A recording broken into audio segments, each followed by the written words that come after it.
On November 15th at the AT&T Stadium in Arlington, Texas, Jake Paul faced off against Iron Mike Tyson in what was touted as a massively hyped boxing match between these two fighters. When this was announced, there was a lot of scrutiny behind these two participants. Paul had a reputation of selectively choosing questionable opponents, while Tyson was almost 20 years retired, minus an exhibition fight with Roy Jones Jr. back in November of 2020. Now, I appreciate combat sports as much as any fan out there, and despite the age discrepancy and obvious concerns, I was excited to see if maybe we'd see flashes of old Tyson out there, and how Jake would handle things if suddenly things weren't going his way. But as the fight went into the later rounds, it quickly changed from anticipation to just sadness on screen. And this concern all comes down to Mike Tyson's age. Tyson is 58 years old, and while he's admittedly in incredible shape for the fight and could annihilate most of the people watching this bout, he's far past his physical prime and not the fighter that we once knew. As we start to age, the health of our organs and systems in our bodies starts to deteriorate from both natural and accumulated damage in many ways.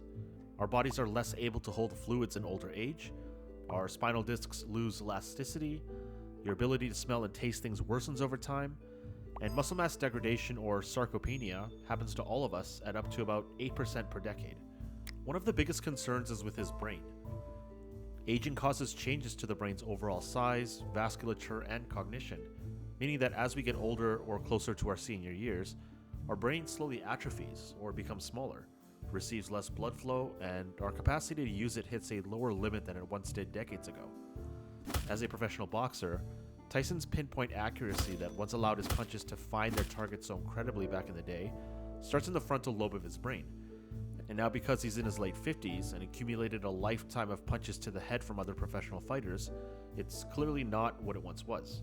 And so, as you'd imagine, getting punched in the head at 58 is a lot more concerning than getting punched at 28. And that's just the beginning. During the fight, you also start to notice other things rather quickly that not only pointed to how old Tyson was, but the accumulated damage of a lifetime of combat sports.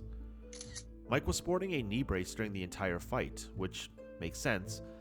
He's someone who's fought for multiple decades and has experienced blunt force to most of his body's joints, so I'm sure there's significant tissue degradation and some form of arthritis that's present in the knee area. Also, after the second round, you can also see a steep decline in his ability to throw punching combinations. Not that he didn't want to, but the fatigue in his legs coupled with the likely issues in his joints just wasn't allowing him for fast twitching movement in the later rounds. I also took a look at the regulation documents that allow fighters to participate in combat sports. And while there are checks to make sure that the fighters are willing and able, there's nothing there that addresses the physiological changes that come with age. Yes, Tyson's knuckles, fingers, jaw, and ribs may be in working order, but again, he's 58 years of age. And so, it's no wonder that I felt so awful watching that fight. It was a sanctioned clash of mismatched ages which allowed a fighter in his physical prime to basically beat on an old man for 8 2-minute rounds. Even though I really wanted to see those old flashes of Tyson appear again, I would much rather have this fight not happen, or even have him fight someone more age appropriate, because it really did feel like Jake was beating up on someone's dad. And nobody wants to see that.